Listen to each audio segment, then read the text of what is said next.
estava testando aqui meu áudio, porque eu abri 2 microfones ao mesmo tempo. E a Lavínia chegou.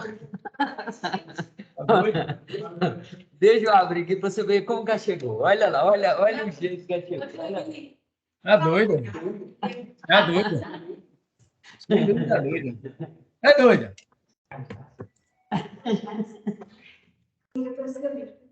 Ai, meu Deus. Nossa.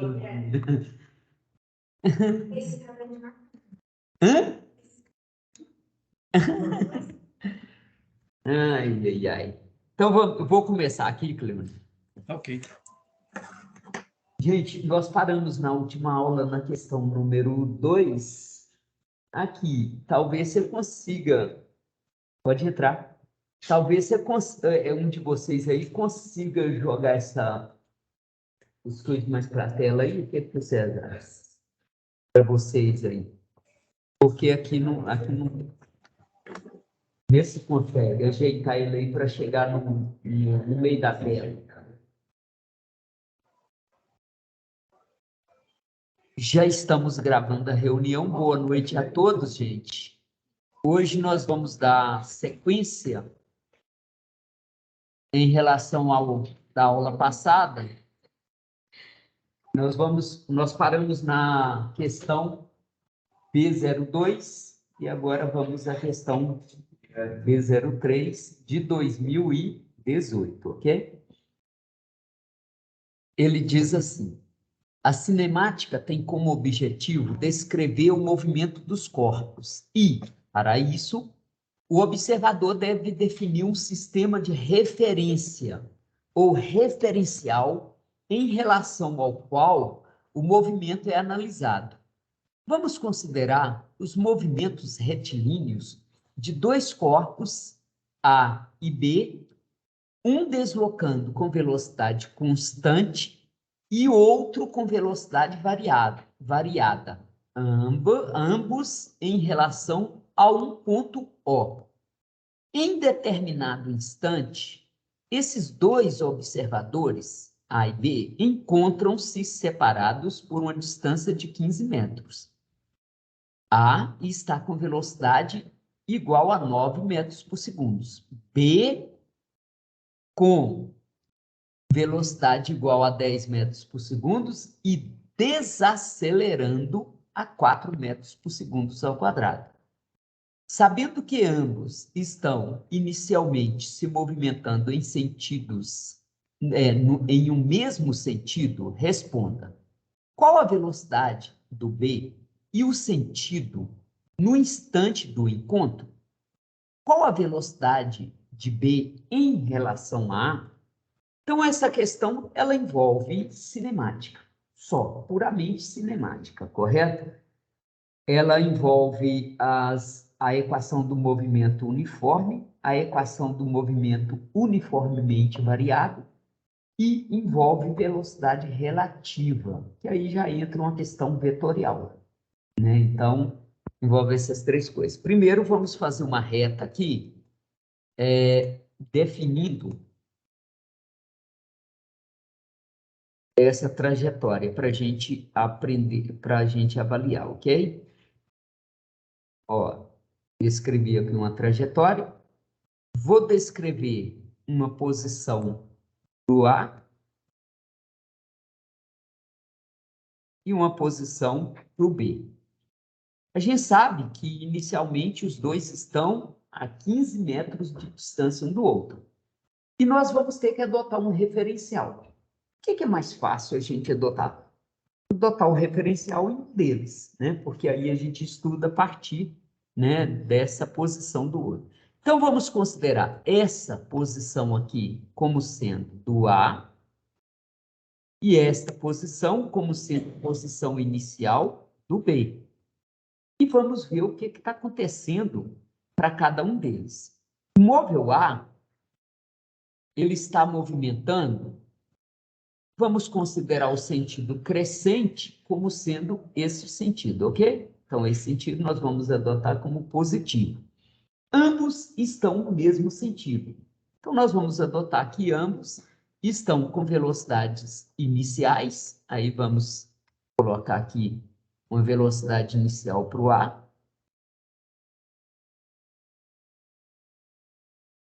Não preciso dessa segunda. E vamos adotar mesma coisa, né? Primeiro, sair fora aqui, marcar o ponto do B e marcar a velocidade do B. Está no mesmo sentido, correto? Bom, qual é a velocidade inicial do A? Vamos anotar os dados que nós temos?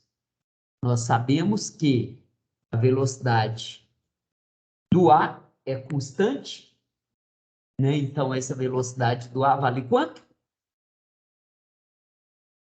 Eu vou anotar de verde aqui.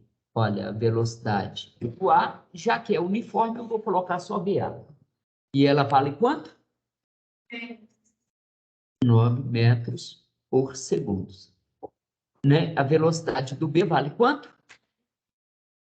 A velocidade inicial, aí tem que colocar inicial, porque é movimento desacelerado. Então, inicial do B vale 10 metros por segundo, né? Ok, todas duas positivas. E aí, vamos fazer o seguinte para facilitar? Vamos adotar como referencial o ponto de partida do A? Se eu adotar como referencial o ponto de partida do A, o B estará na qual posição? Na posição 15, concorda? Porque a distância inicial entre eles vale, olha aqui, ó, 15 metros. Né? E o A tem uma desaceleração, lembrem-se, desaceleração. Então, a velocidade do B, inicialmente, ela vai diminuir, diminuir, diminuir, chega no momento que ela vai começar a aumentar, né? Então, vamos escrever as funções horárias de cada um desses móveis. O móvel A está em movimento uniforme. Então, se o móvel A está em movimento uniforme, a equação do A é da forma SA igual a S0A mais, né, a velocidade de A vezes o tempo. SA é igual, ele partiu da posição 0. Com que velocidade? Com a velocidade 9 vezes o tempo. Então, note que a equação do A é uma equação bem simples, né, da forma 9t. Só isso. Vamos agora estudar, né, a equação do B. E aí, estudando a equação do B, nós sabemos que o B está em movimento uniformemente variável. Então, a equação do B segue, né, o seguinte modelo: S0B mais V0B vezes o tempo mais aceleração de B vezes o tempo ao quadrado dividido por 2. Esta é, né, a equação do B. Vamos colocar os valores.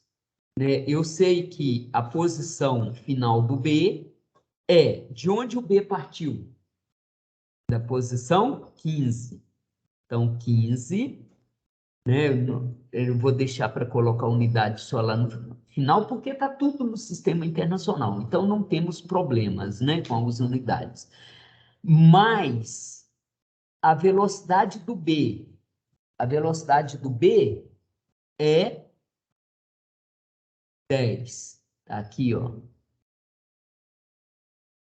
Velocidade do B é 10 vezes o tempo, mas ele está desacelerando. Isso nos dá uma dica que a aceleração é negativa. Então, menos 4 dividido por 2 vezes t ao quadrado. Vamos melhorar esta equação, né? Escrever de forma mais... já fazendo esse cálculo aqui do 4 dividido por 2. Então, note que SB é igual a 15 mais 10t menos 2t ao quadrado. Está aí a equação que rege o movimento do B. Galera, o que acontece no instante do encontro? O que é que acontece no instante do encontro? Um estará ao lado do... Então, a posição de um é igual à posição do outro. Isso é que rege qualquer encontro, correto? Sempre que falar de encontro, você tem que pensar que um vai estar ao lado do outro. Então, a posição na trajetória, na posição de um, é a posição do outro.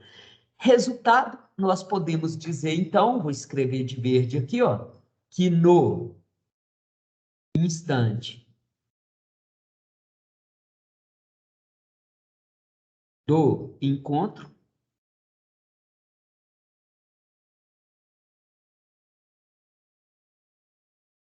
podemos afirmar com certeza que SA é igual a SB.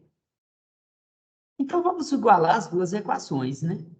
Igualando as duas equações, nós temos 9T é igual a 15 mais 10T menos 2 vezes T ao quadrado. Vamos fazer o seguinte, vamos passar tudo para esse lado aqui? Então, vai ficar assim, ó, passando tudo para o lado da esquerda aí, né? Nós temos assim, ó, 9T, não mudou de lugar, menos 15, menos 10, menos 10T, o menos vai passar a ser mais, né? Mais 2T ao quadrado. Isso tudo tem que ser igual a zero. Note que nós vamos melhorar isso aqui, passar o 2T para o início, 2T ao quadrado. Olha, tem 9T positivo e 10T negativo. Isso vai dar o quê? Menos T. O menos 15 fica menos 15 mesmo. Isso é igual a zero. Nós temos que fazer, né, usar Bhaskara, não é isso? E aí, usando Bhaskara, a gente deve lembrar que T é igual a menos B menos 1, né? Tem menos 1, menos menos dá mais, não dá? Tudo bem? Ó, menos B, então vai ficar menos 1, né? Que vai dar 1, mais ou menos raiz de delta. Mas quem é o delta? Posso fazer aqui já de uma vez, sem ter que fazer separado? Quem é o delta? O delta é menos B, ou melhor, né, o B ao quadrado, né? B ao quadrado, então vai ficar menos 1 ao quadrado, menos 4 vezes A vezes menos 15.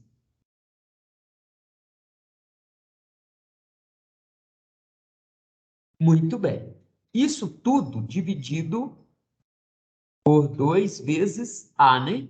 Por 2 vezes 2. Vamos melhorar isso aqui mais? Deixa eu apagar isso aqui, esse rascunho que eu fiz aqui. E vamos lá, vamos melhorar isso mais. Vou esperar que dê uma raiz exata, né? Nossa esperança aqui é ter uma raiz exata. Ó, ficou 1 mais ou menos raiz de 1 mais 120. Ó, que legal, né? Deu raiz exata. Isso é ótimo. Dividido por 4. Então, sobrou que, deixa eu descer aqui a tela, sobrou então que T é igual a 1 mais ou menos raiz de 121 dá quanto? Né? Dá 11. Posso já colocar direto? Ó. Lembre-se, aqui deu raiz de 121. Dividido por quanto? por 4. Vejam que tem duas respostas. Uma que serve para a gente e outra que não serve. Tem uma negativa que não serve, porque aconteceu antes do que a gente está querendo, né? Do evento que a gente está querendo. Não interessa para a gente este momento negativo, correto? Interessa para a gente apenas o momento positivo. Tá tudo bem, Renata? Eu estou falando 4, por isso já ajudar, vai estar certo. Então, vamos lá. Isso aqui, então, o que me interessa é só, né? Esse T1 aqui, eu vou chamar de T1 aqui, mas esse T1 não vai me interessar, não, que seria 1 menos 11 dividido por 4, que é menos 10 dividido por 4, né? Que é igual a menos 2,5 segundos. Não me interessa, correto? Agora tem um T2,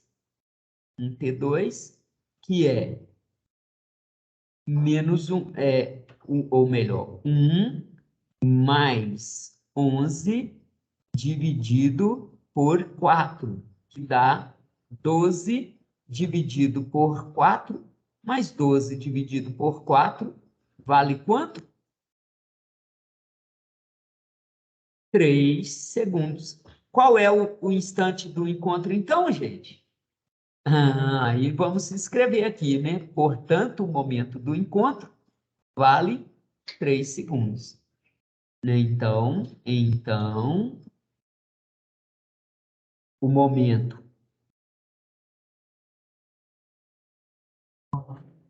do encontro vale 3 segundos. Mas é o momento do encontro que ele quer que a gente encontre, que a gente calcule. Na letra A, ele está querendo qual a velocidade do B e o sentido do B neste momento, correto? Então, como que a gente calcula a velocidade? Usando a equação da velocidade, né? E qual que é a função da velocidade? A função da velocidade é V, né? B igual a V0B mais a aceleração de B vezes o tempo. E aí nós temos, então, que vai ser a velocidade inicial do B, que é 10, menos, lembrem-se que a aceleração é negativa, 4, vezes 3. Note que aqui vai dar 10 menos 12. Ou seja, a velocidade do B é negativa, menos 2 metros por segundo. Qual o sentido do movimento do B neste momento, então? É o sentido contrário ao sentido adotado para a trajetória, né? O sentido contrário ao movimento do A. A gente pode falar assim, né? A gente pode até escrever assim, que neste momento, então, ok? O B está andando em sentido oposto ao sentido do A. No momento que eles se encontram pela primeira vez, neste momento, um está para um lado, outro está para o outro lado. Então, eu posso escrever assim, ó, o B está movimentando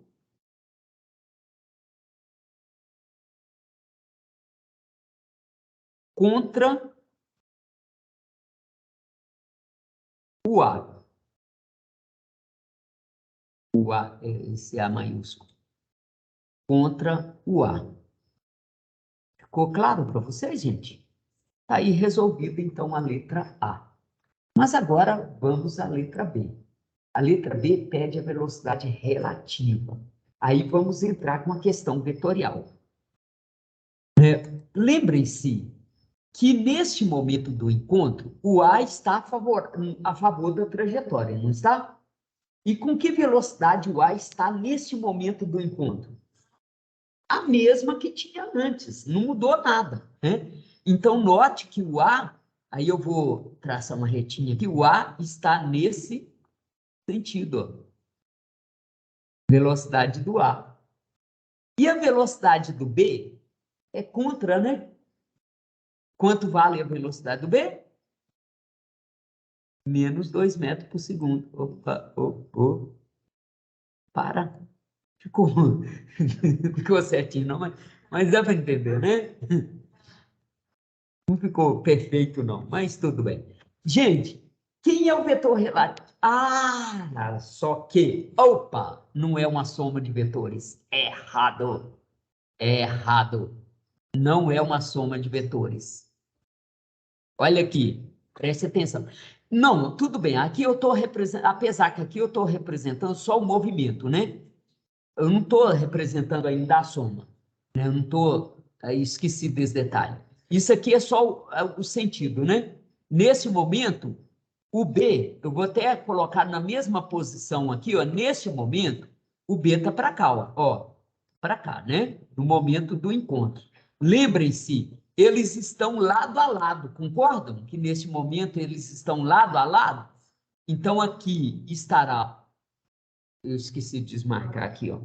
Olha aqui, nesse momento, aqui é o A, né, e aqui é o B. E eles estão lado a lado. Mas cuidado, eu estou querendo velocidade relativa, velocidade 1 em relação ao outro. E aí vocês, né, para quem nunca estudou velocidade relativa, tem que lembrar o seguinte, vamos aprender agora então, que a velocidade de B em relação a A, vetorialmente falando, é a velocidade de B menos a velocidade de A. Vocês concordam comigo que subtrair vetores é o mesmo que somar um com o oposto do outro? Subtrair dois vetores é o mesmo que somar um com o oposto do outro. Então, o que eu vou fazer com isso aqui? Eu vou fazer que é a velocidade de B mais o oposto da velocidade de A. Gente, o vetor oposto é aquele vetor que tem o mesmo módulo, a mesma direção e sentido contrário, né? Apesar que aqui, na verdade, aqui seria melhor ter feito VA menos VB, porque eu considerei o sentido positivo para frente, né? E do jeito que daqui vai dar o sentido oposto. Então, é melhor a gente trocar essa ordem, né? Ao invés de considerar VA, VBA, a gente considerar VAB, para não fazer confusão com o sentido, ó. Então, eu vou considerar aqui, ó, apesar que, né, a gente vai considerar em módulo, aí não vamos ter esse problema, não, correto? Mas deixa eu colocar na ordem certa aqui para não fazer confusão. Então, VAB é VA menos VB, ou seja, VA mais o oposto de VB. Vamos somar, então? Fazer essa soma? Olha, é simples, né? Eu pego o vetor VA, agora eu vou tentar desenhar da mesma cor, ou melhor, né? Vou tentar aqui, ó. Pego o vetor VA, aí o vetor VA, vou somar com o vetor oposto do vetor VB. O vetor VB não está para a esquerda? O oposto do vetor VB é o vetor que tem o mesmo módulo, a mesma direção, porém em sentidos opostos. Pronto. Né? Olha, tem o mesmo módulo, o mesmo tamanho, a mesma direção e está no sentido oposto ao A. Então, note que o vetor, agora eu vou representar de vermelho, o vetor, este vetor soma, é o vetor que vai da origem do primeiro até a extremidade do último. Quem é o módulo, então, dessa velocidade relativa? Deixa eu colocar agora as coisas, né? Eu tinha aqui VA, eu tinha aqui VB, o oposto, na verdade, o oposto, né?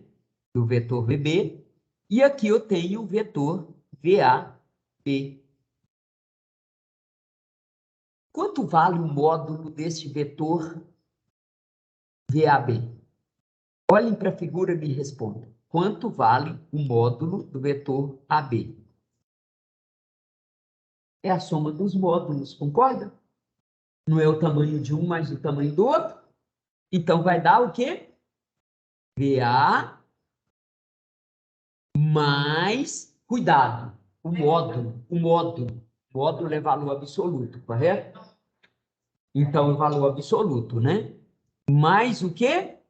Mais o VB. Mas como o VB é negativo, eu vou colocar valor absoluto, tá bom? Para mostrar que é módulo. Gente, isso aqui, então, é igual a quanto? A 9 mais 2.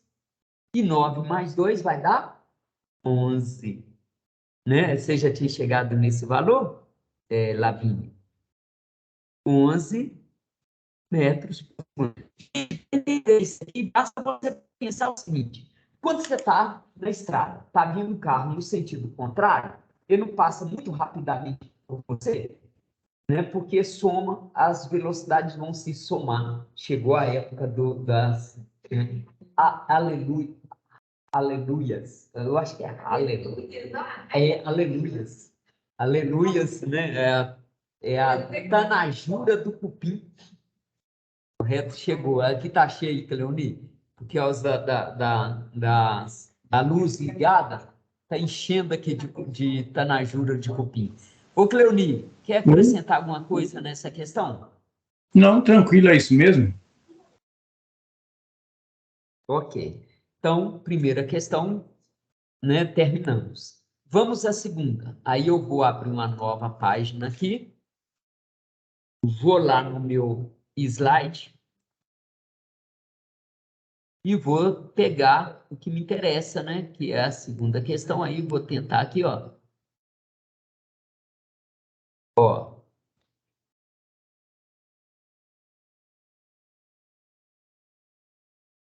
Você que é do primeiro ano, você conseguiu acompanhar? Esse conteúdo aí foi um conteúdo do primeiro ano, então é tranquilo. Agora, essa aqui, segunda questão já envolve conteúdo do primeiro e conteúdo do segundo. Aquela envolveu só conteúdo do primeiro, né? Agora não, agora vai envolver os dois. É uma questão que desanima só do tamanho, né? Mas. Vamos lá. A questão diz assim: será possível explicar os fenômenos do calor? Olha, conteúdo do segundo ano, né?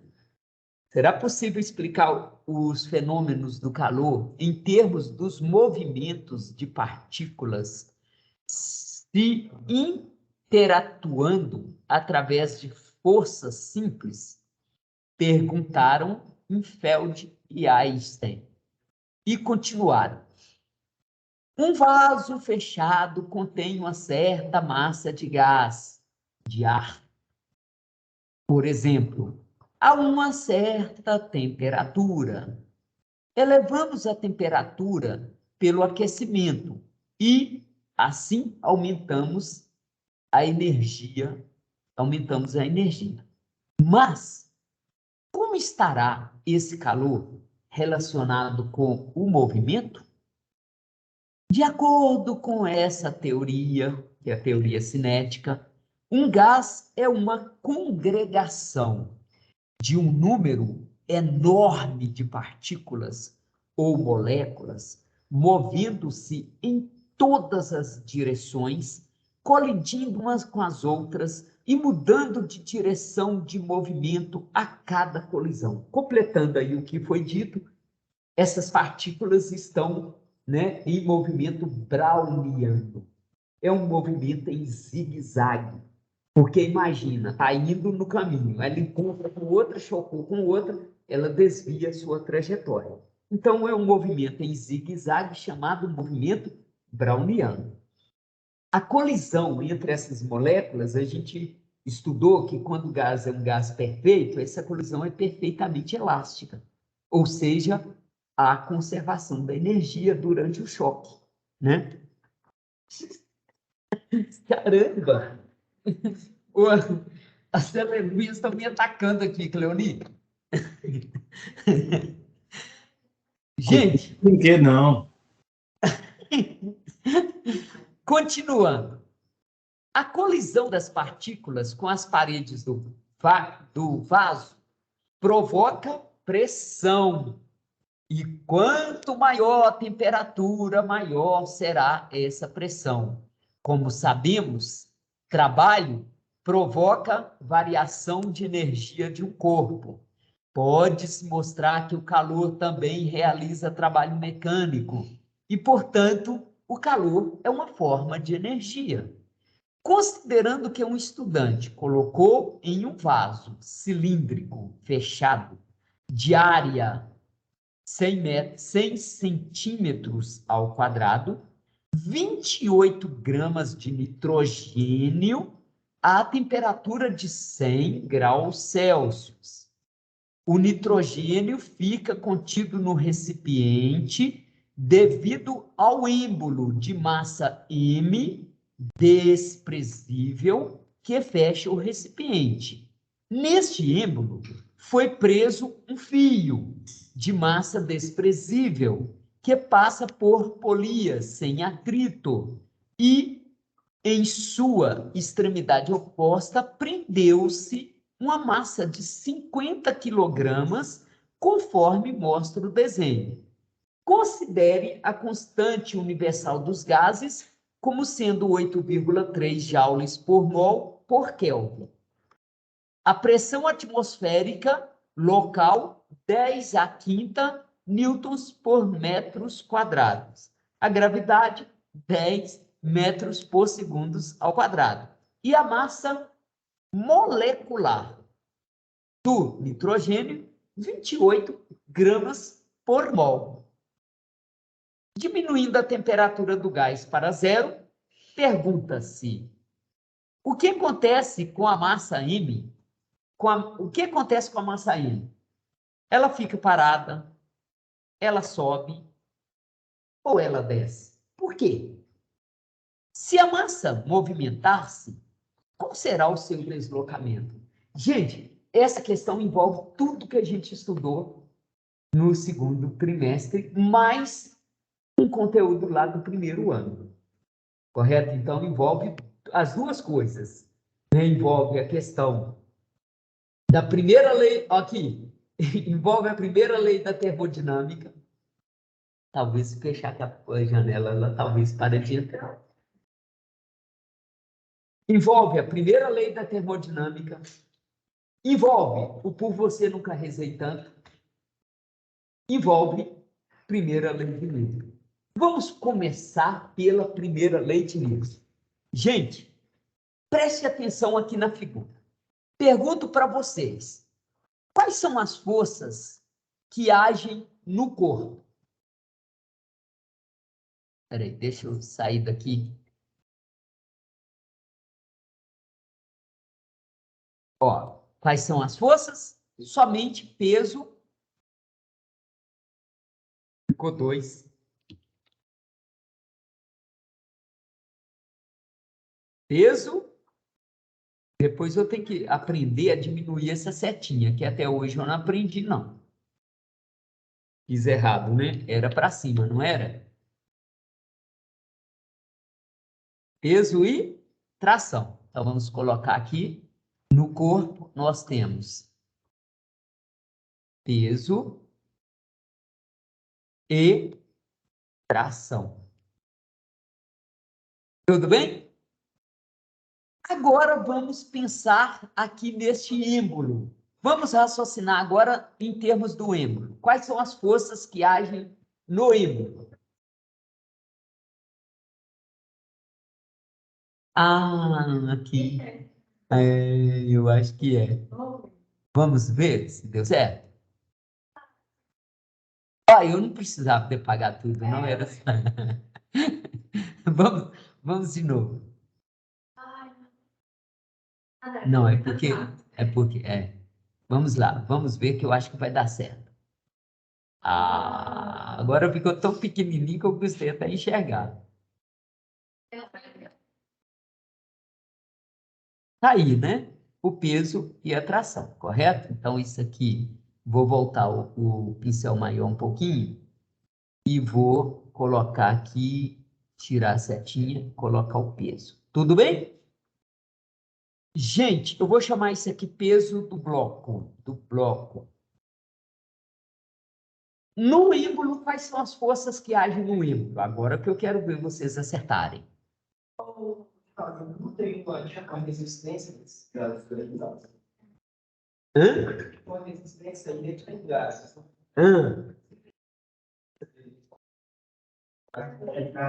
Vamos pensar. A pressão atmosférica está empurrando o ímbolo para cima ou para baixo? Para baixo. Então, tem uma força do ar aqui em cima, não tem? Que é a resistência do ar. Ó. Então, a força, né, essa força vai ter uma força aqui para baixo. Ó. Que força é essa? Eu vou chamar de força... Opa. Depois eu coloco os nomes, né? Vamos pensar nas forças. Qual outra força que está agindo aí? Atração. Para cima, né? Mas tenho ainda uma força do gás, não tem? E essa força do gás está para cima ou para baixo? Para cima. Muito bem. Ué. Ô, Vitor, pensa, Vitor. Pensa, Vitor. O gás não está tentando sair para fora? Ele não está pressionando esse êmbolo, né, para fora, tentando empurrar o êmbolo para fora? Então, essa força é para cima. Opa, é para cima. É para cima. Tudo bem? Então, que força é essa? Vamos denominar agora cada uma dessas forças. Esta força aqui é a força do ar. Esta força aqui é a tração. E esta força aqui é a força do gás. Tudo bem? De acordo com a primeira lei de Newton, lembre-se, né? Você tem um equilíbrio aqui, não tem? Você vai ter um equilíbrio. Vocês concordam que tem um equilíbrio aqui, gente? Sim ou não? Tem um equilíbrio, não tem? Então, o que é que nós vamos fazer? Olha aqui. Nós vamos ter, aplicando a primeira lei de Newton, que... Deixa eu mudar a cor do pincel aqui. Nós temos que a força do ar é igual à força de tração mais a força exercida pelo gás.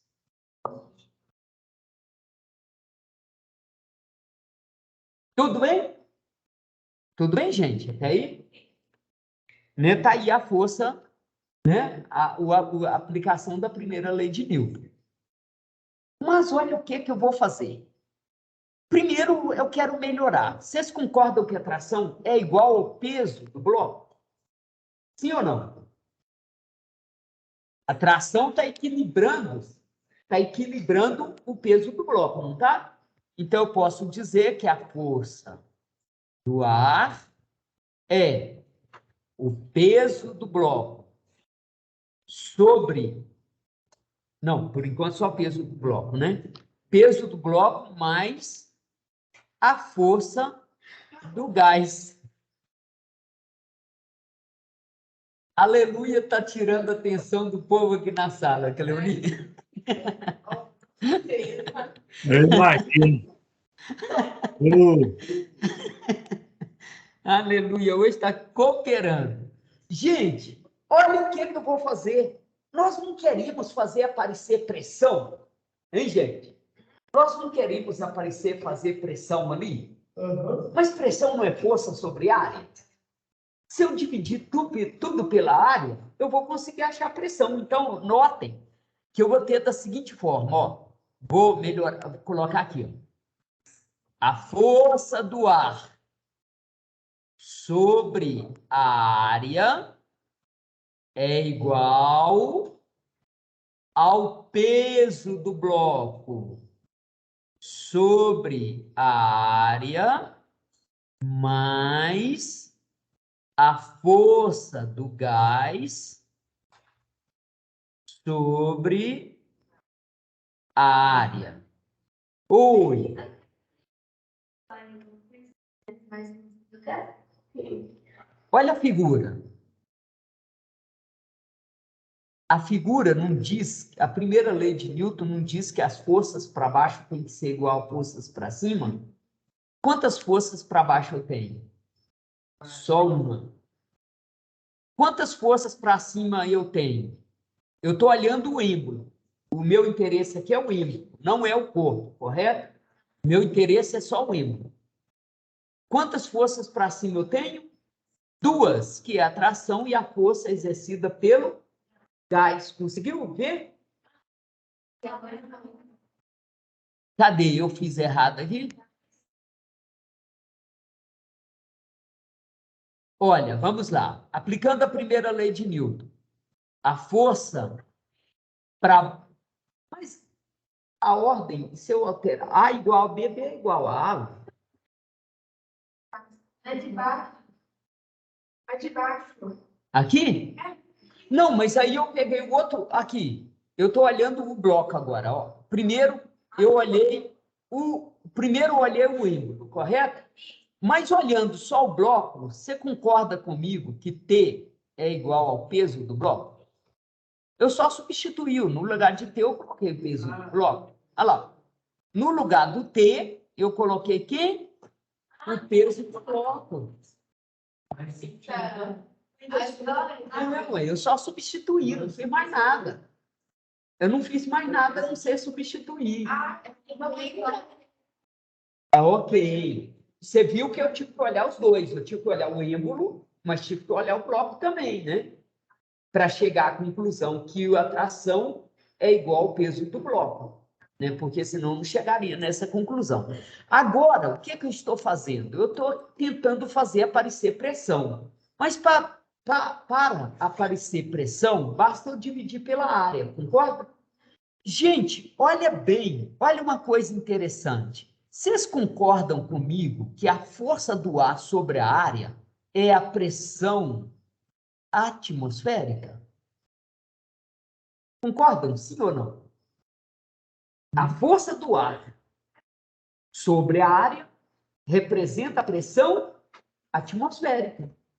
Isso é igual.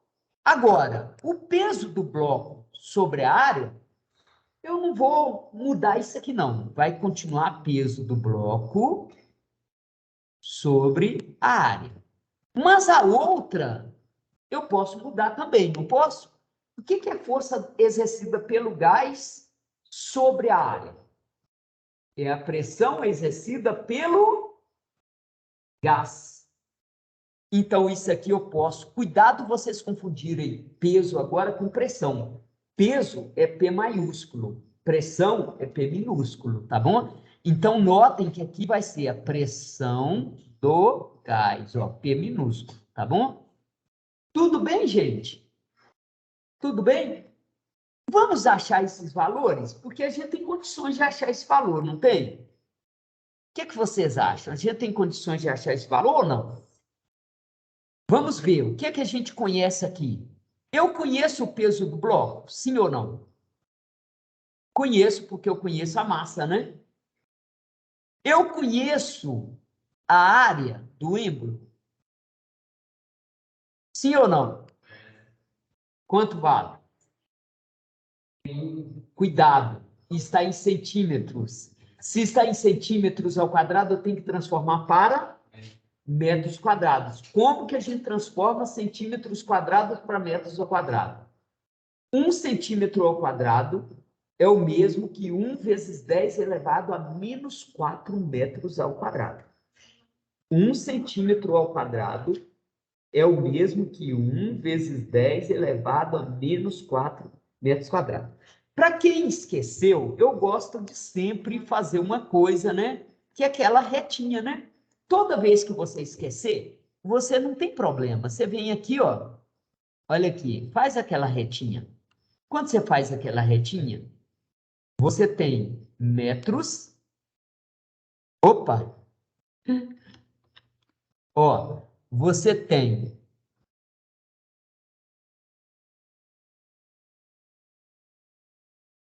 metros, decímetros, centímetros, correto?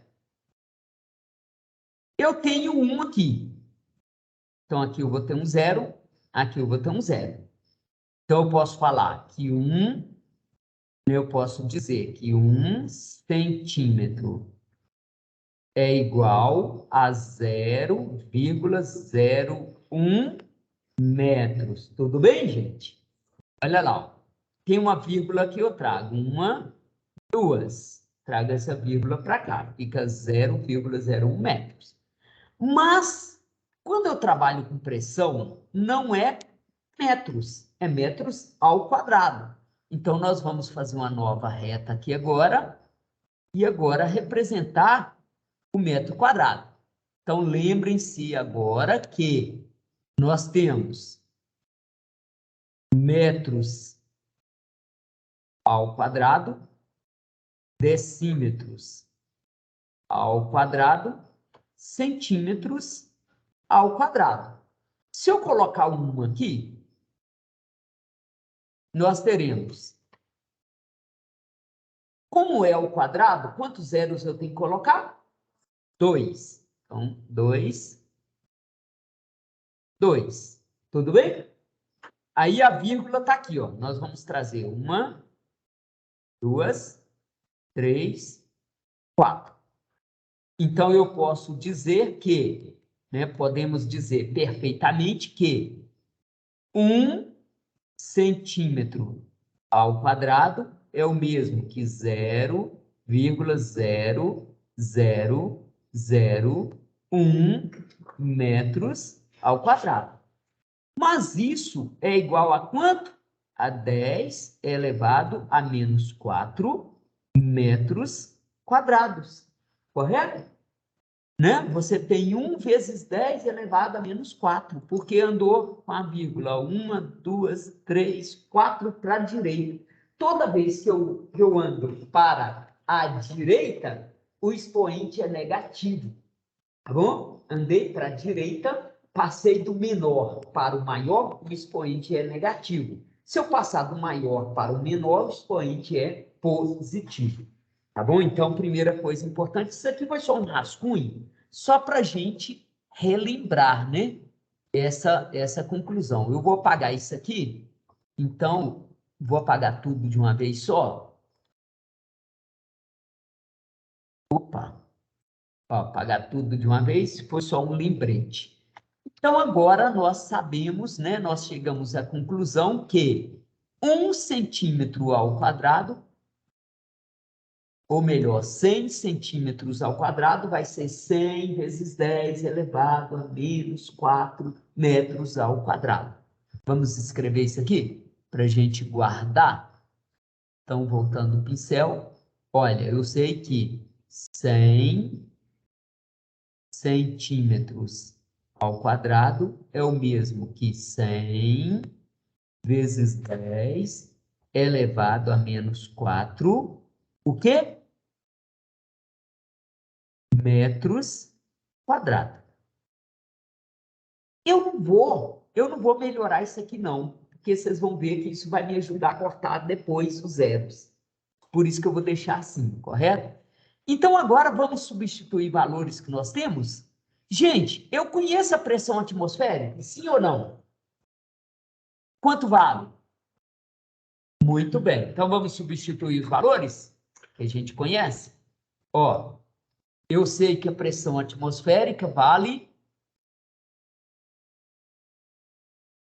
10 elevado à quinta, lembrem-se, newtons por metros, igual a... O peso do bloco vale quanto? 50. O quê? Quilogramas. Vezes a aceleração da gravidade, que é 10 metros por segundos ao quadrado, dividido pela área. Mas a área a gente viu que é 100 vezes 10 elevado a menos 4. O que? Metros ao quadrado. Mais a pressão do gás. Mas a pressão do gás eu não conheço. Então, é pressão do gás. Tudo bem, gente? Estão conseguindo acompanhar? Gente, o que é quilogramas vezes metro por segundo ao quadrado? Quilogramas vezes metro por segundo ao quadrado é newtons, não é? Ficou newtons por metros da mesma forma. E aí eu vou simplificar os zeros. Por que eu não alterei aquele 100? Olha bem, ó. Simplifico esse com esse com esse, né? E esse 10 a menos 4 passa para cima como 10 a quarta. Então, vamos melhorar isso aqui, né? Nós temos que 10 elevado à quinta newtons por metros quadrados é igual a... Sobrou 5 vezes 10 a quarta. O que? Newtons por metros quadrados. Isso mais, né? Mais a pressão do gás.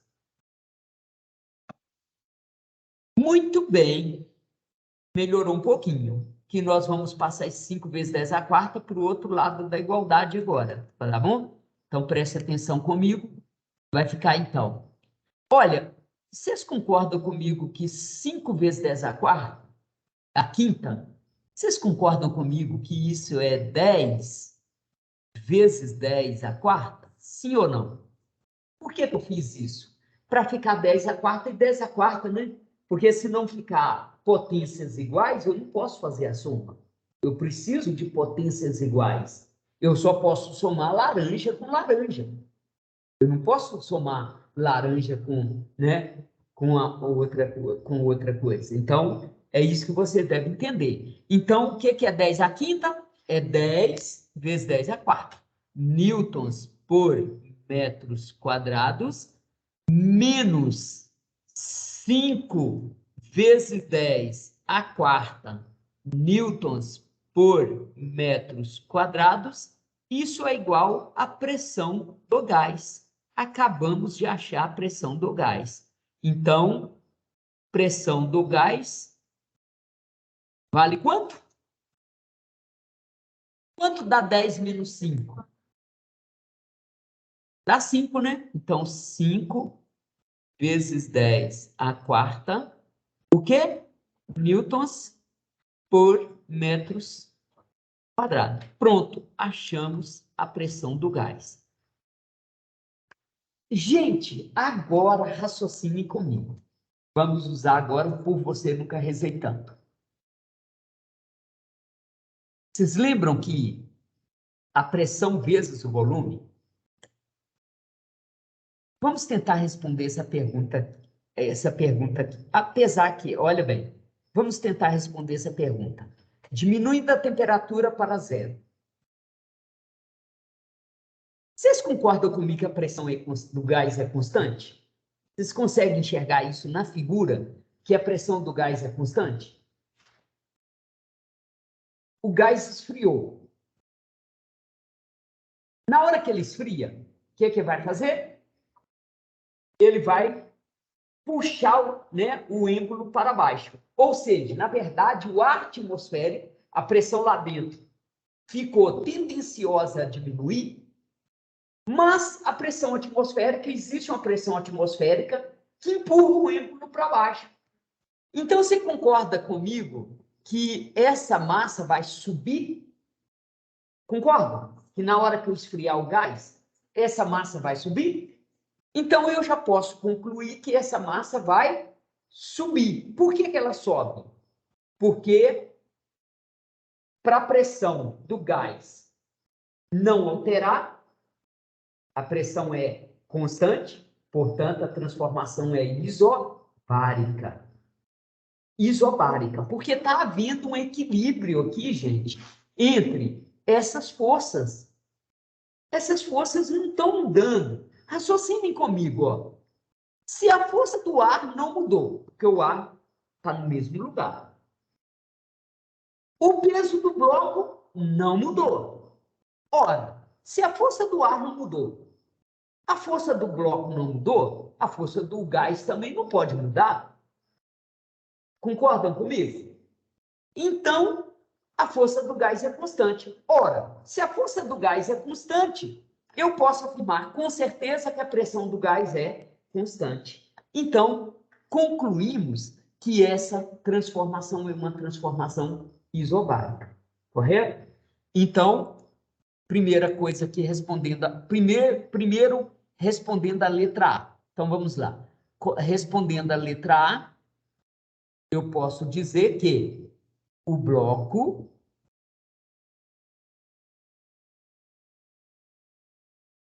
irá subir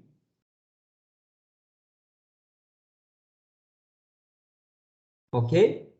O bloco irá subir porque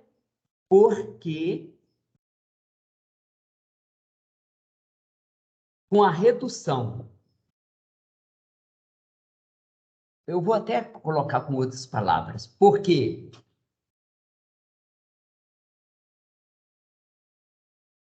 como a transformação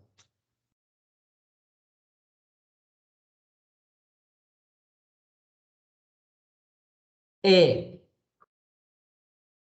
isobárica,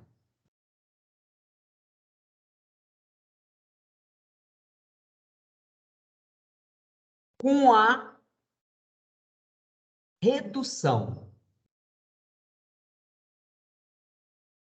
da temperatura,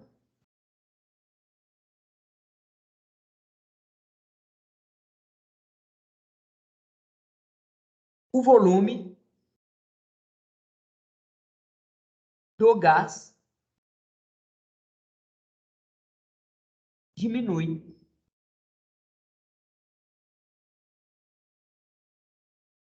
O volume do gás diminui. Gente, lembrem-se que quando a pressão é constante, o volume é diretamente proporcional à temperatura. Se a temperatura diminui, automaticamente o volume diminui. Lembra da transformação isobárica? Né, pessoal do segundo ano aí? Né? Então, com a redução de temperatura, o que que acontece? O gás contrai. Ele vai se contrair, mantendo a pressão constante, porque as forças externas não sofreram alteração. Isso mostra que a pressão é constante. Tudo bem, galera? Então, tá aí, né? Essa questão que o bloco irá subir com movimento uniforme, correto? Muito bem. Agora que nós já sabemos disso e já sabemos que o valor da pressão do gás, agora a gente tem condições de usar alguns raciocínios lógicos. O volume diminuiu, passou de um volume maior para um volume menor, ou seja, sofreu uma variação de volume.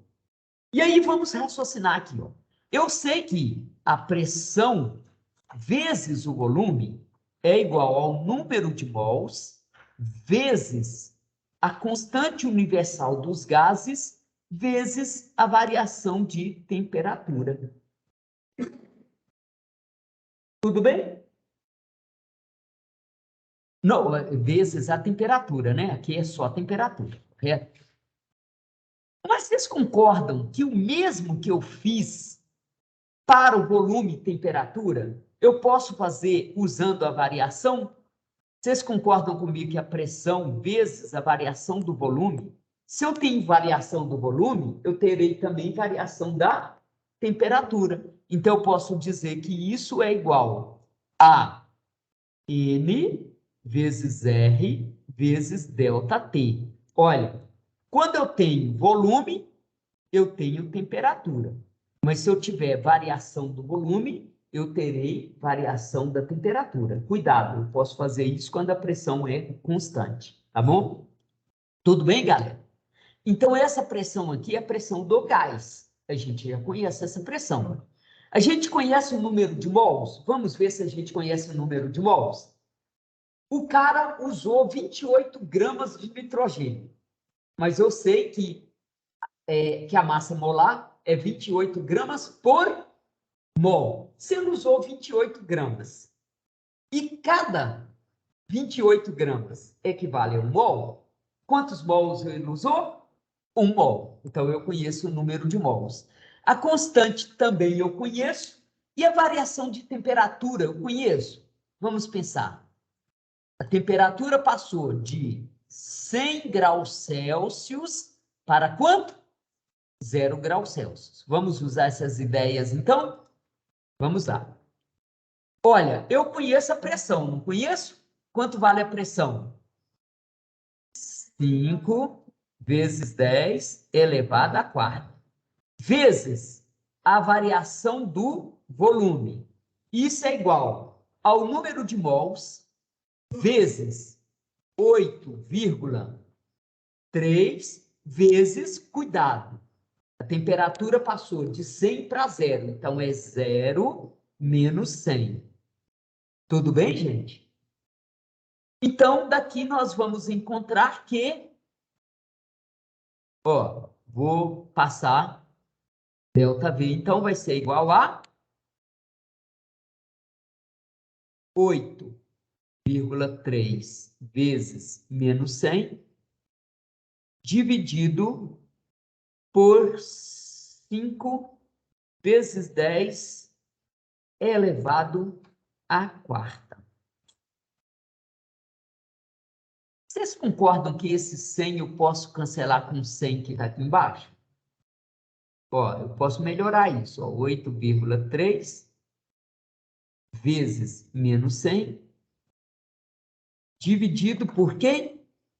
Por 5 vezes 10. Posso fazer isso? Não posso? Não posso? Aí eu posso cortar os zeros, né? Posso cortar esses zeros de cima, ou melhor, o 100 de cima com 100 de baixo. Resultado, sobrou 8,3 dividido por 500. Negativo, né? Lembrando que é negativo. ΔV é igual a menos 8,3 dividido por 500. E agora? Lembre-se, você não tem calculadora lá na hora da prova, né?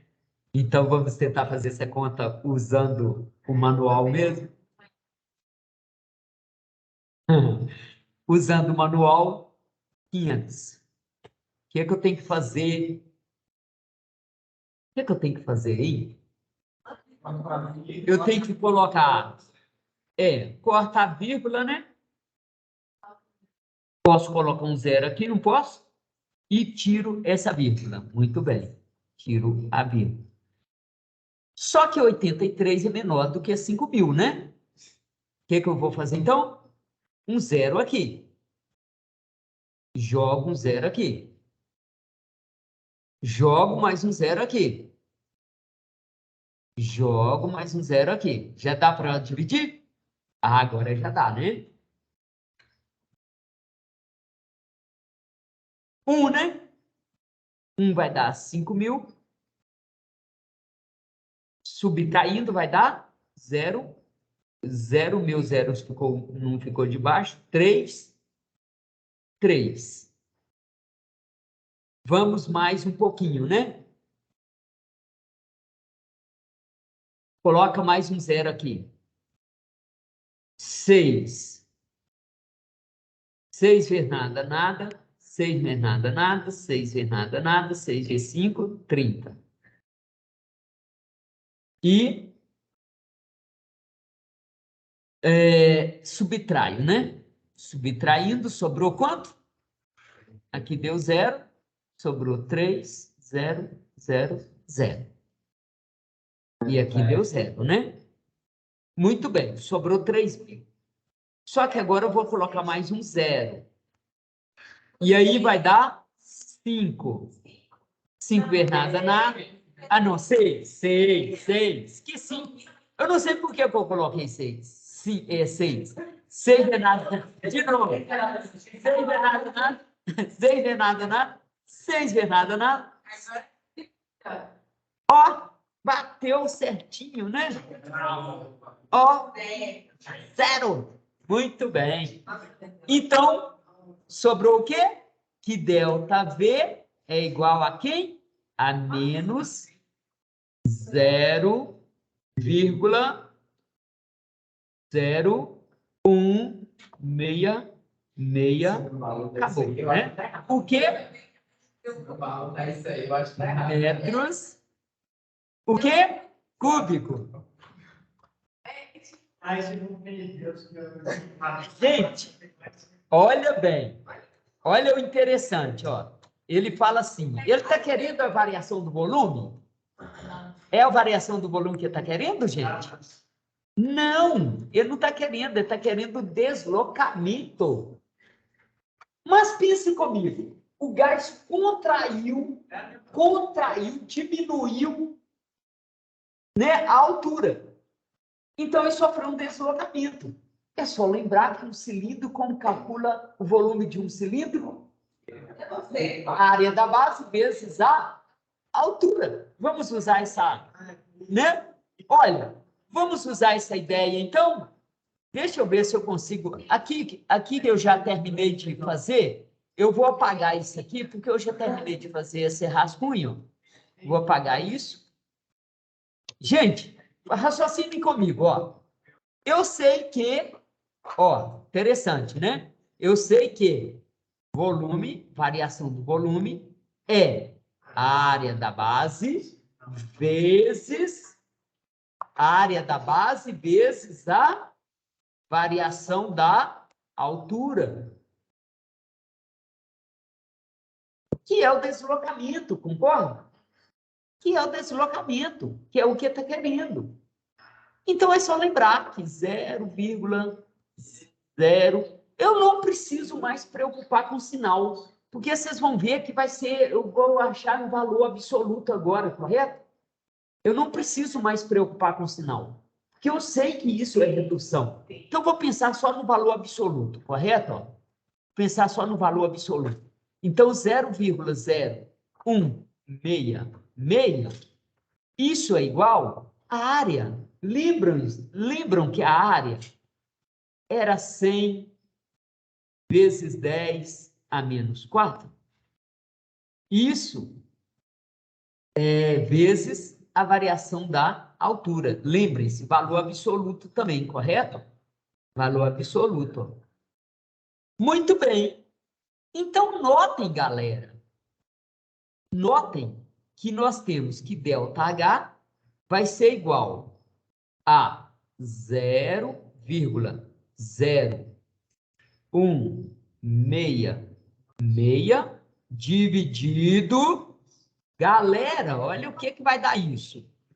Vai dar 1, 2, 3, 4. 0,0100. Concorda?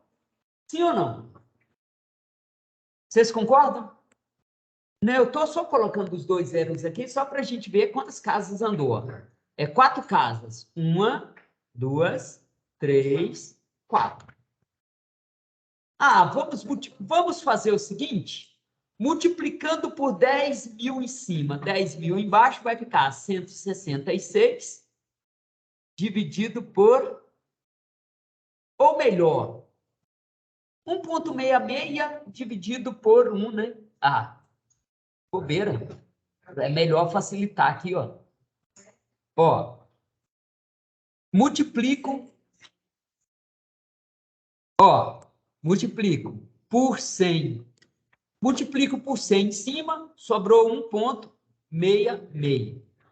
Por 100 embaixo, sobrou 1. Quanto dá 1,66 dividido por 1? Dá 1. Então, descobrimos que o deslocamento foi de quanto? Esse valor absoluto, né? Lembrando que é valor absoluto aqui, ó. 1,66 o quê?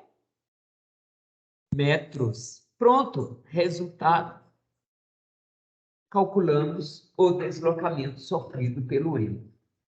Foi uma questão que envolveu primeira lei de Newton, por você nunca rezei tanto, não precisou da gente usar a primeira lei da termodinâmica aqui, né? Não precisou. Você pulou. Sim, 10 graus.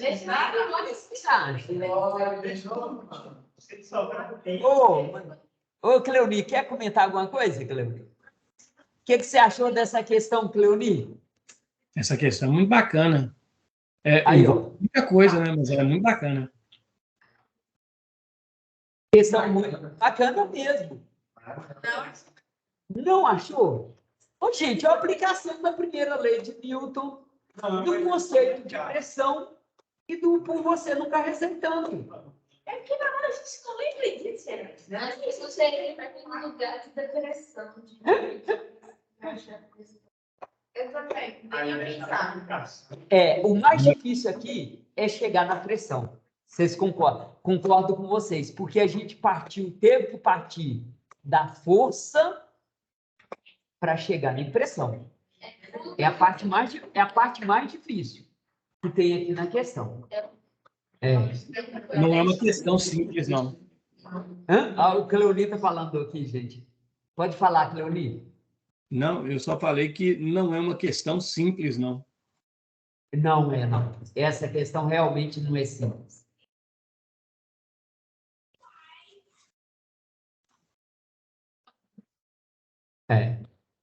Na verdade, a maior coisa aqui é a interpretação. Você interpretar primeiro que essa pressão do gás é constante, né? Porque você tem que pensar assim, olha, você não trocou o bloco. O bloco tem a massa 50 quilogramas. Não trocou o bloco. Então, a tração é constante. Não trocou o ar que está lá fora. O ar que está lá fora é o mesmo ar. É a mesma pressão atmosférica. Então, note, se eu estou falando que a força do ar é a tração mais a força do gás, se você não alterou a tração, não alterou a força do ar, automaticamente você não pode alterar a força do gás. A força do gás é constante. E o fato da força do gás ser constante mostra que a transformação é isobárica. Isso é o ponto-chave para chegar à conclusão que a transformação é isobárica. É a partir daí que você enxerga, né, essa transformação isobárica. Tudo bem? Então, é assim que faz, né, essa questão. Cleoni, a partir de agora eu vou parar de compartilhar e vou passar a fala para você, ok? Muito bem. Agora sou eu. Vou tirar o microfone aqui para não interferir na sua fala. Não, sem problema. Tranquilo. Então, vamos lá, né? Agora, nós vamos pegar mais uma questão que não é trivial demais, não, mas talvez eu acredito que seja um pouquinho melhor, né? Mais simples do que essa daí. Então vamos lá. Estou compartilhando, apareceu aí. Então vamos lá, pessoal. Vocês estão me ouvindo bem aí?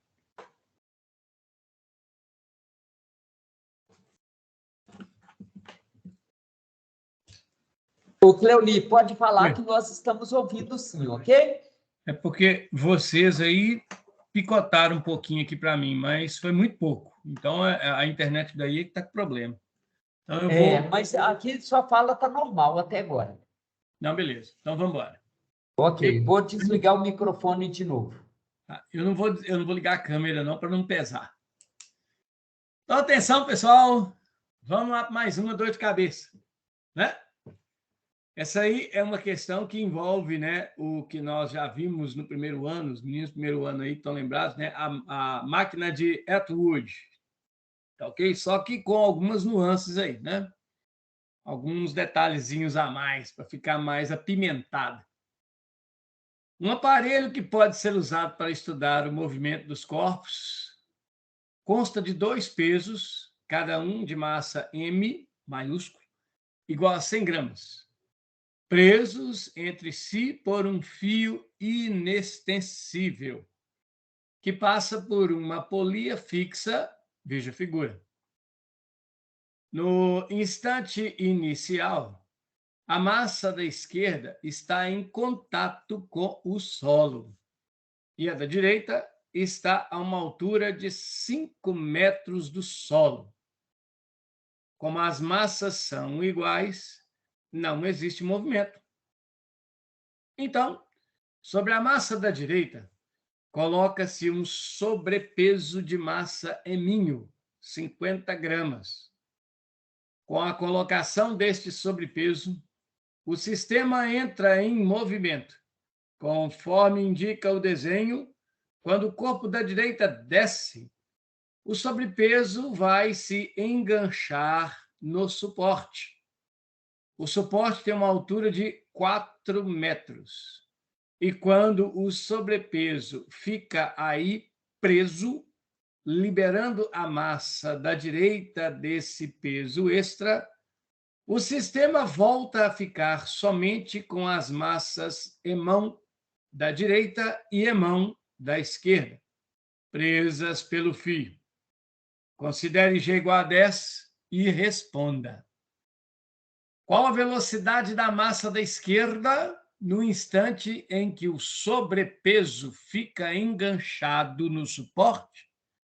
E letra B, o que acontece com a massa emão da direita quando o suporte retira o sobrepeso de cima dela?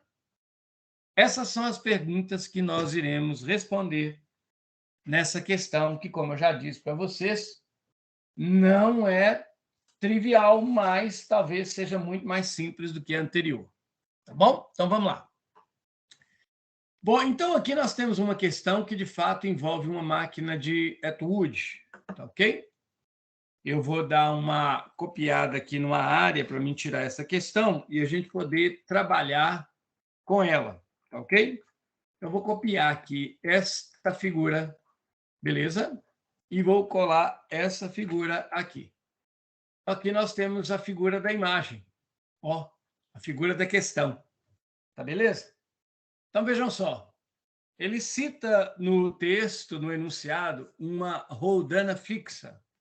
A roldana fixa, a gente pode observar que ela se encontra aqui, tá ok? Então, essa aqui é a roldana fixa.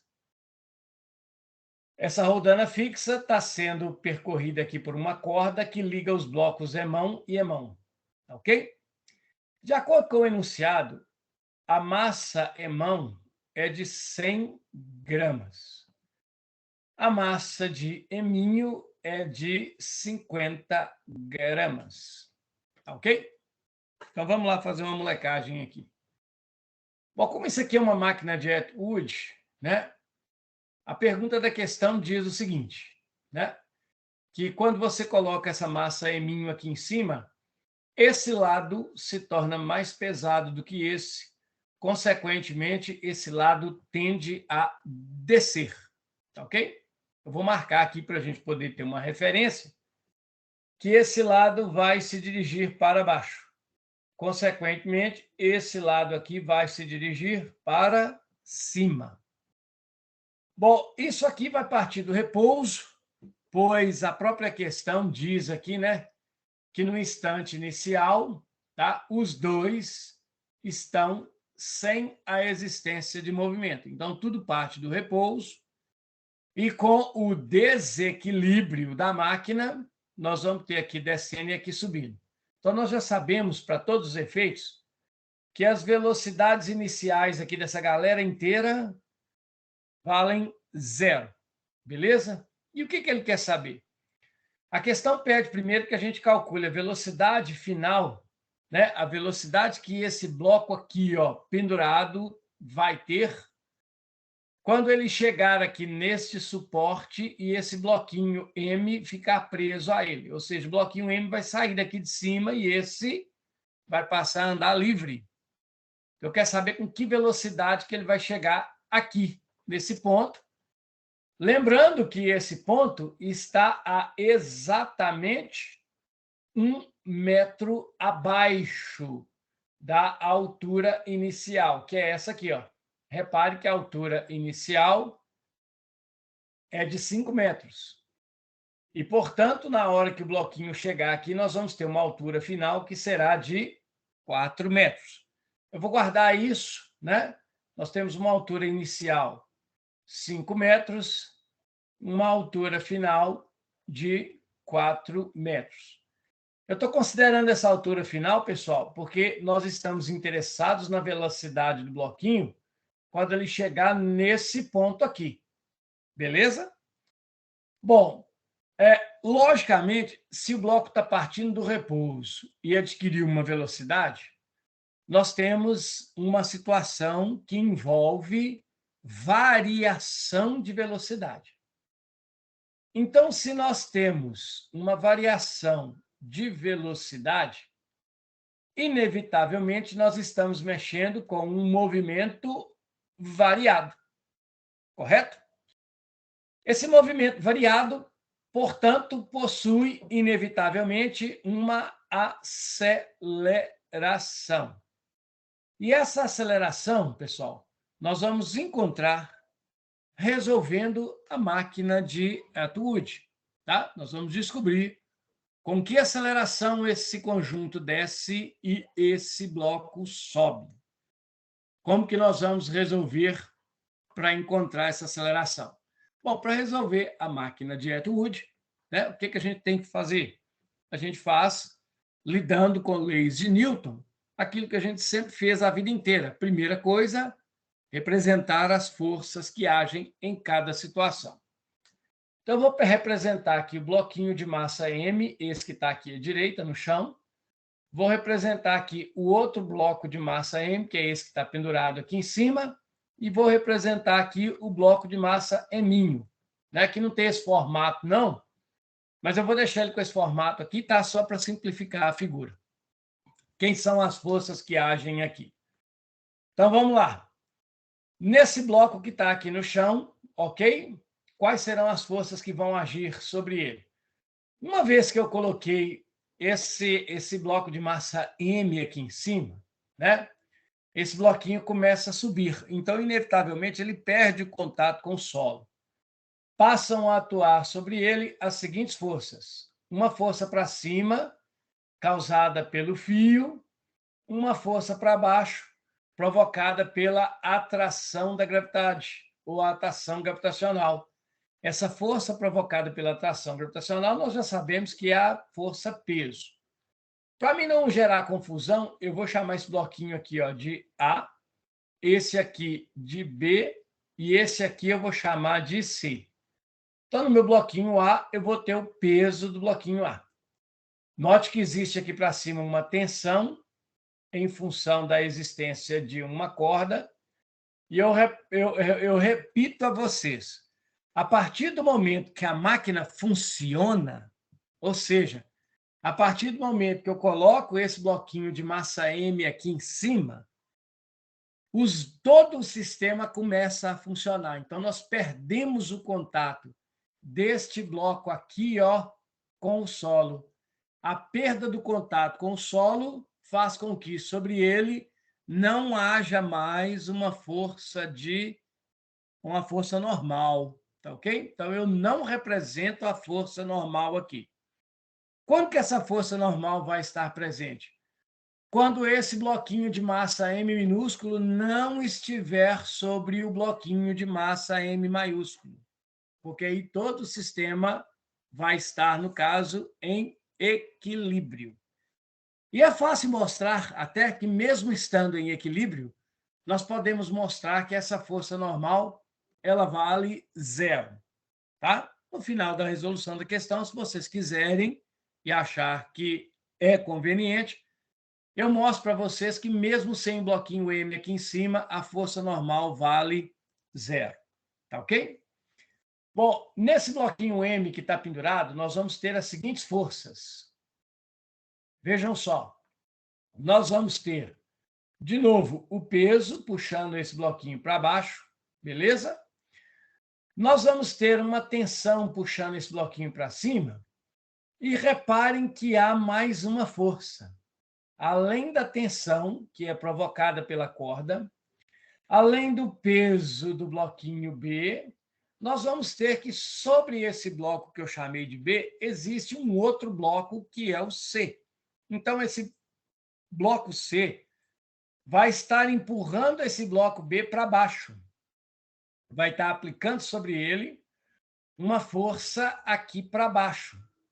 Esta força, galera, eu vou representá-la aqui, tá? E vou chamar esta força de força do bloco C sobre o bloco B. Ou seja, a força do bloquinho M minúsculo sobre o blocão M maiúsculo. Tá ok? Agora, como isso aqui está tudo no ar, nós não temos uma força normal. Se você quiser chamar essa força de C em B de normal de C em B, você pode, porque, afinal de contas, a base dos blocos são superfícies, né? Mas não há necessidade disso. Então, agora eu vou representar as forças que agem no bloquinho M. Sobre o bloquinho M minúsculo, nós temos as seguintes forças. O peso dele, e vamos ter aqui para cima uma força de sustentação que é provocada pelo bloco B, esse bloco de massa M maiúsculo. Veja, o bloco C empurra o B para baixo, o B, por reação, empurra o bloco C para cima. Então, nós vamos ter aqui uma força do bloco B sobre o bloco C. Lembrem-se, muito importante, que esta força aqui, a força de B em C, e esta força aqui, a força de C em B, são um par ação e reação. Logo, essas duas forças possuem o mesmo módulo, ou seja, elas têm o mesmo valor, a mesma intensidade. Beleza?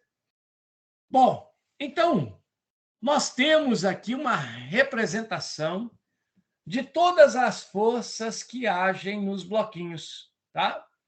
O peso de A e a tensão, no bloquinho que está aqui embaixo.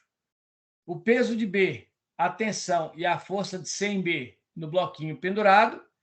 E o peso de C e a força de B em C no bloquinho que foi colocado por cima daquele bloco de massa em mão. Bom, como isso aqui vai se mover, certo?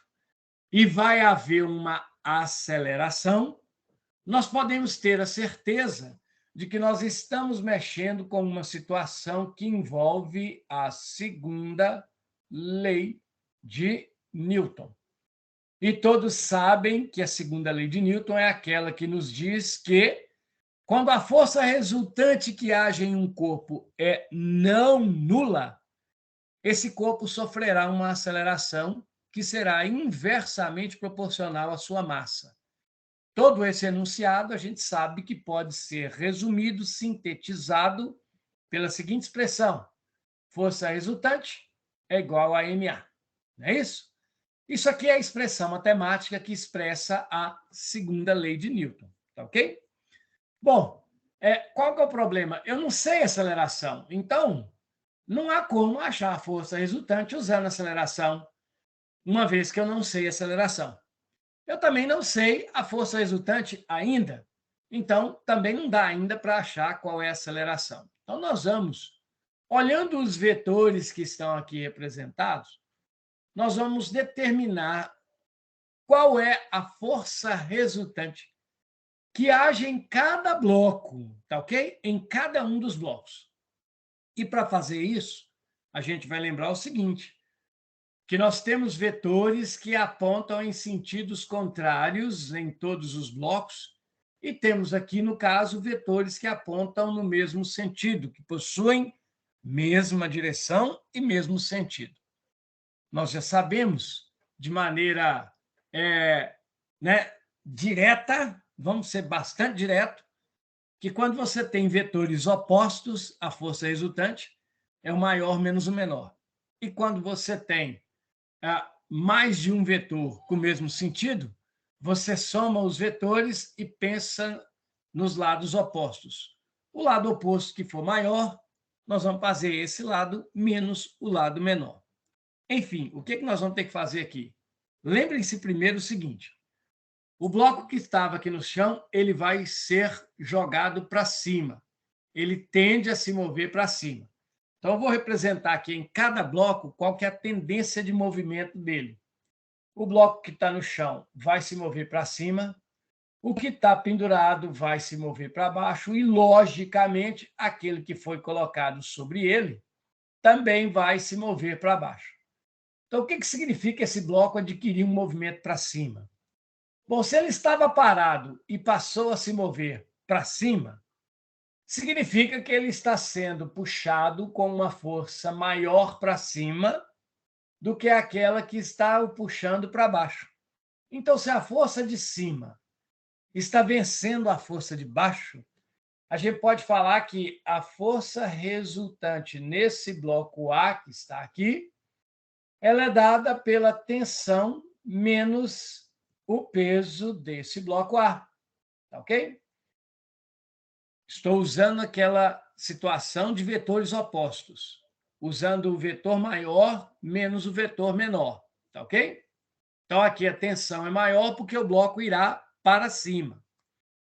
No caso de cá, quer dizer, para o bloco que eu chamei ali de bloco B, o que vai acontecer com ele? Ele vai se mover para baixo.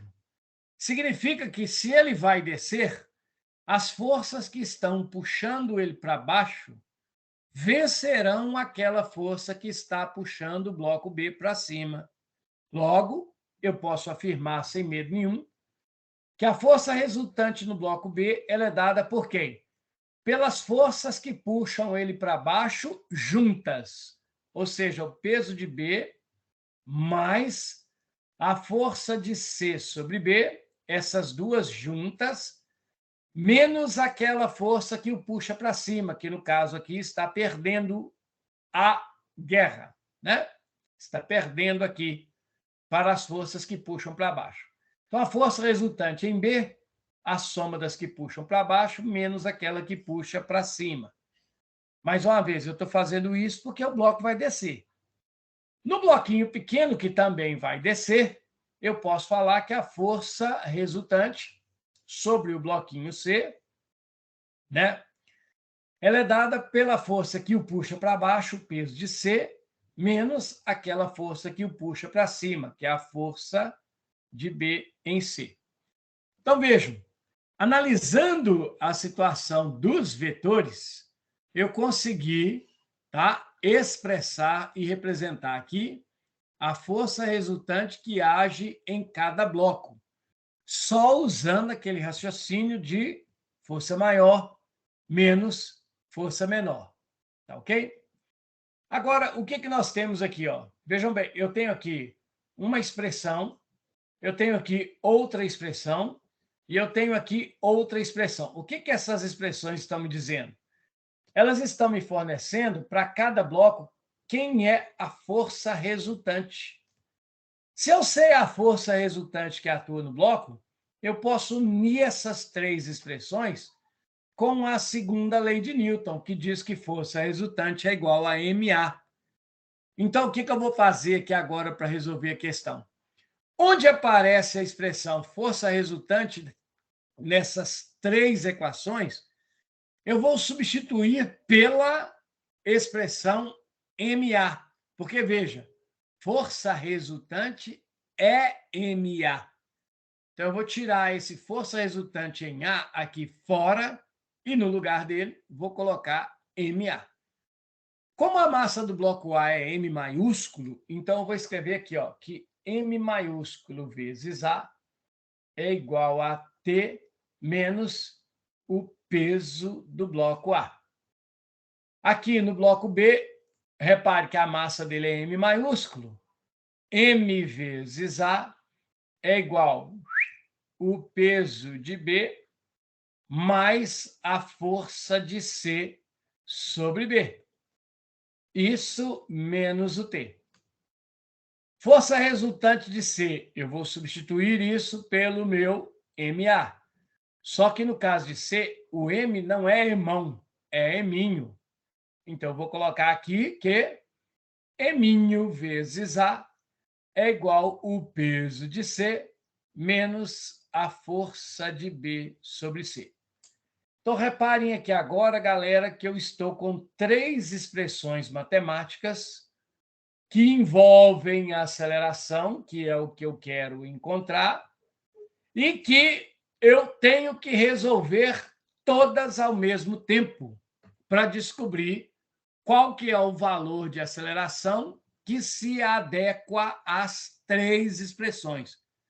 Por que eu tenho que achar essa aceleração que está nos três? Porque quando isso aqui começar a se mover, o movimento descrito pelos três blocos vai ser necessariamente o mesmo. Logo, eles terão todos três a mesma aceleração. Beleza? Agora vem aquela dúvida cruel, né, da matemática. Como que eu faço para resolver três equações matemáticas ao mesmo tempo? Você usa um sistema. E um sistema, a maneira mais simples, é aquela em que você pega as três equações e soma uma com a outra. Ok? Então, nesse caso aqui, eu vou fazer o seguinte, eu vou somar esta expressão com esta expressão com esta expressão. Então, vai ficar o seguinte. Vai ficar a massa de A, T menos PA, o emão A é igual a T menos o peso de A.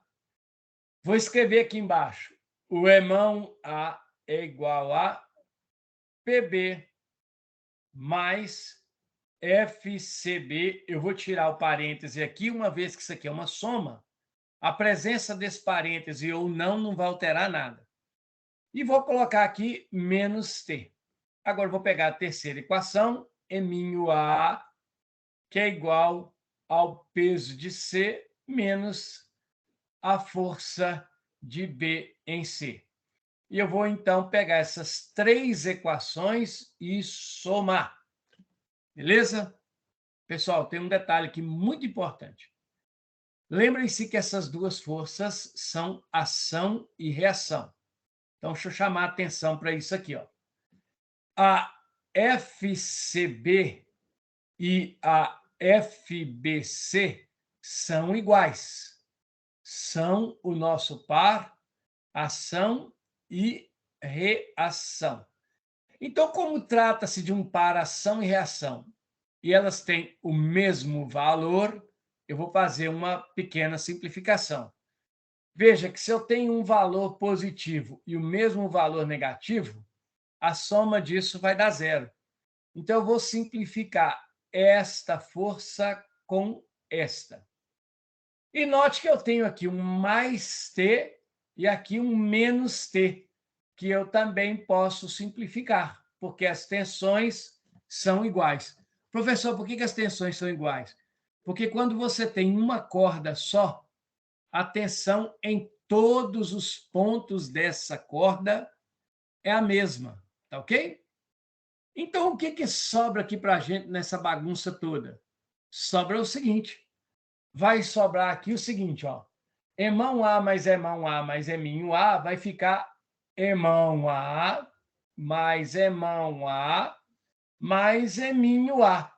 E do lado de cá vai ficar o seguinte, o peso de C mais o peso de B, e repare que sobrou aqui em cima, menos o peso de A. Beleza? Bom, mas vejam só, nós já sabemos, de acordo com a questão, que a massa E-mão é 100 e a massa E-minho é 50 gramas. 100 gramas é o mesmo que 0,1 quilograma. 50 gramas é a mesma coisa que 0,05 quilogramas. Lembrando que para passar de grama para quilograma, a gente precisa dividir por 1.000. Tá ok? Então, 100 dividido por 1.000 dá 0,1.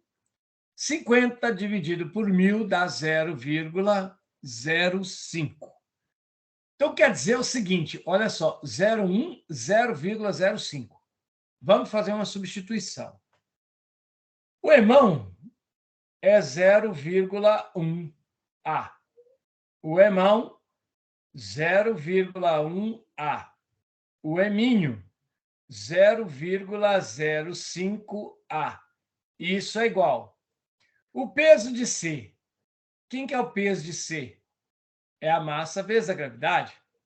Então, o peso de C vai ser o E-minho, 0,05 vezes 10. Ou seja, eu tenho que o peso de C valerá 0,5 newton. Os pesos de B e de A são iguais. Então, vou achar só o peso de A, que é E-mão G. O peso de A, então, vai ser 0,1 vezes 10. Ou seja, nós teremos que o peso de A vale 1 newton. Então, vejam, 0,1 A mais 0,1 A mais 0,05 A vai virar 0,25 A. Tá ok? Para quem tem dúvida, 0,1, 0,1, 0,05 igual a zeros, 5, 1 mais 1, 2, 0, aí, ó, 0,25. Isso aqui vai ter que ser igual ao peso de C. Quem que é o peso de C? 0,5 newton, mais o peso de B, que é 1 newton, mais o peso de A, que é 1 newton. Aliás, desculpa, escrevi uma bobagem, mas não. Menos o peso de A, menos o peso de A, que é 1 newton. Repare que 1 newton menos 1 newton, né? Eu posso simplificar. E aí sobra aqui, portanto, que 0,25 A é igual a 0,5 newtons. Ou seja, o nosso A será 0,5 dividido por 0,25.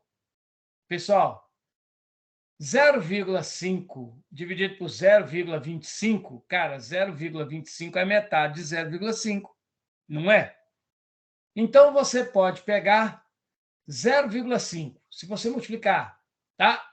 Tanto em cima quanto embaixo por 100, multiplicando em cima e embaixo por 100, meio vezes 100 é 50. 0,25 vezes 100 é 25.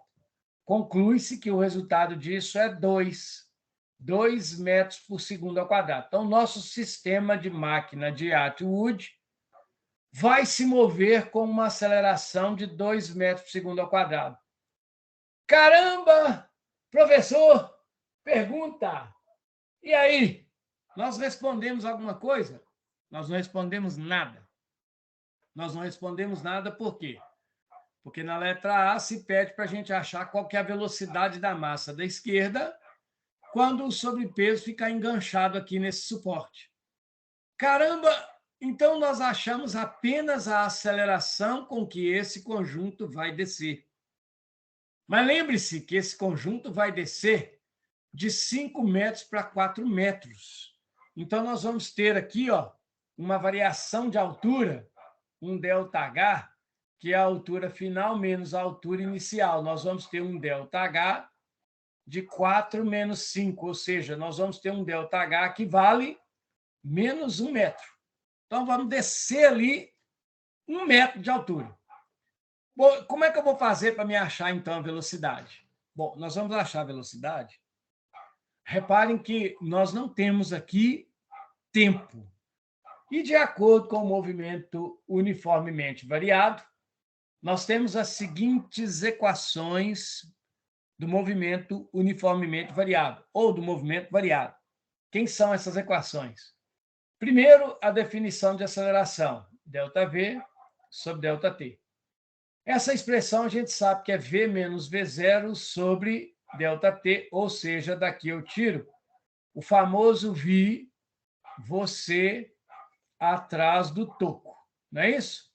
Que eu ponho aqui o ΔT, ou se você quiser não colocar, fique à vontade, não faz a menor diferença. Tá? Então, nós temos aqui um AT. Veja que, se eu quiser tentar achar a velocidade através dessa expressão, eu até consigo. Mas primeiro eu vou ter um trabalho extra, que é achar esse tempo. E repare que, em momento nenhum, nós temos aqui o tempo. Bom, isso nos quer indicar que, quando eu não tenho tempo, a gente utiliza aquela expressão, né, que nós já sabemos, que foi deduzida por um cara chamado Evangelista Torricelli, que é a equação de Torricelli, né? Bom, nós não fizemos no primeiro ano uma dedução dessa expressão de Torricelli. Nós não vimos cinemática esse ano, no primeiro ano. Nós estamos vendo aí energia, mas isso não gera nenhum prejuízo, uma vez que nós estamos aqui reunidos nesse grupo e estamos comentando sobre essas equações diversas vezes. Então, a expressão de Torricelli, para todos que estão aí, todos devem já estar, pelo menos, familiarizados um pouquinho com ela. A gente já sabe que a expressão de Torricelli é aquela, né? Vovô, vovó, mais 2A, e aqui no caso nós vamos colocar um ΔH. Por que ΔH? Eu fiz essa alteração para ΔH porque nós estamos conversando de altura, né? Então nós temos aqui uma questão de altura. Pessoal, eu vou fazer aqui uma consideração, tá? Eu vou considerar os sentidos das coisas. Então, muito cuidado aqui agora. O bloco A, esse bloco aqui, ó, ele vai para cima, tá? Eu sempre adoto, e faço isso sempre, embora não seja obrigatório, eu sempre adoto o sentido para cima como positivo, o sentido para baixo como negativo. Então, uma velocidade para cima é positiva, uma velocidade para baixo é negativa. Tá ok? Repare que os blocos B e C, eles vão descer. Tá ok? Então, o que nós vamos ter? Nós vamos ter aqui, ó, o bloco B e o bloco C caindo, eles estão indo para baixo. Então, eles são acelerados para baixo. Como eles são acelerados para baixo, nós vamos ter aqui uma aceleração, ok? De 2 metros por segundo, e essa aceleração de 2 metros por segundo será para baixo, ok? Então, vou ser fiel a isso aqui um pouquinho, a minha questão de referencial, e eu vou considerar aqui que o A, tá ok? Pelo fato dos blocos estarem acelerados para baixo, esta aceleração vai ser de menos 2 metros por segundo ao quadrado. Por outro lado, se você não quiser considerar esses sentidos na resolução do problema, você também pode. Basta trabalhar com tudo em módulo, o que talvez seja mais fácil. Então, eu vou fazer o seguinte, tá? Na resolução da questão, eu vou considerar apenas módulos. E aí nós vamos determinar, então, quanto vale a velocidade final desse bloco. Então, vamos lá. Usando apenas os módulos. A velocidade quadrado, que é aquilo que eu quero descobrir, a velocidade do bloco, vai ser a velocidade inicial, que nós já vimos que parte do repouso, então 0 ao quadrado, mais 2 vezes a aceleração que nós achamos, que é 2. Estou lembrando aqui que eu estou considerando apenas o módulo de tudo, tá ok? Aqui está a aceleração, que vale 2. E a altura que o bloco vai descer. Tá, eu vou desconsiderar a altura para baixo e vou pensar apenas em deslocamento. O bloco vai sofrer um deslocamento, tá ok? Aqui, no caso, da posição inicial até a hora que ele chegar aqui, ele vai sofrer um deslocamento de apenas 1 metro. Então, nós vamos ter aqui um ΔH em módulo, que vai valer 1. Portanto, a velocidade ao quadrado é 0 ao quadrado é 0, 2 vezes 2 vezes 1 dá 4. Logo, nós temos que a velocidade ao quadrado é 4, ou seja, a velocidade será a raiz quadrada de 4. E aí nós teremos que a velocidade será apenas 2 metros por segundo. Então, esta aqui será a velocidade do bloco M, que se encontra à direita, ok? Esse bloquinho aqui, ó, para baixo. Ou seja, se esse bloco está indo para baixo com uma velocidade de 2 metros por segundo, significa que esse outro bloquinho aqui está indo para cima com a mesma velocidade. Portanto, vejam, qual é a velocidade da massa da esquerda? Esta aqui, no instante em que o sobrepeso chegar aqui nesse ponto. A velocidade dele será para cima a mesma que esses dois possuirão para baixo. Ou seja, a velocidade dele será de 2 metros por segundo. Então, a resposta para a letra A é que a velocidade, né? A velocidade do bloco será de 2 metros por segundo. Para cima. Para cima. Tá? Porque ele está perguntando sobre a massa da esquerda. Esta aqui. Tá beleza? Isso responde a letra A. Agora, nós vamos tentar aqui responder a letra B. Tá, nós já descobrimos que o bloquinho aqui de baixo vai subir com a velocidade de 2 metros por segundo. Esses dois aqui vão descer com uma velocidade de 2 metros por segundo. Agora, olha só que bacana. Os dois juntos, né? Você vai ter o bloco de massa M, já estou fazendo aqui, alternativa B. Você tem que, em cima dele, existe o bloquinho de massa M minúsculo. Os dois juntos possuem uma aceleração de 2 metros por segundo ao quadrado. Beleza? Agora, repare que no momento em que a gente tira o bloquinho de cima, ou seja, no momento em que o bloquinho de cima fica parado lá naquele suporte, o que acontece? Uma vez que esse fica, esse aqui continua descendo. E aí acontece um negócio legal. A nossa máquina de Atwood vai ter uma alteração, ela vai sofrer uma alteração. Que alteração que ela vai sofrer? Veja só, nós vamos pegar a nossa máquina de Atwood e nós vamos tirar esse bloquinho aqui de cima. Esse bloquinho vai deixar de existir nela. Quando esse bloquinho deixar de existir, porque ele vai ficar preso neste suporte, o que nós vamos ter? Nós vamos ter o bloquinho de massa M indo para cima a 2 metros por segundo e vamos ter o outro bloquinho de massa M indo para baixo a 2 metros por segundo. Repare que agora os dois blocos passam a ter a mesma massa. E aí, como nós temos a mesma massa, a minha máquina de Atwood volta para a situação de equilíbrio. Ou seja, o que é uma situação de equilíbrio? É aquela em que a força resultante passa a valer de novo 0. Uai!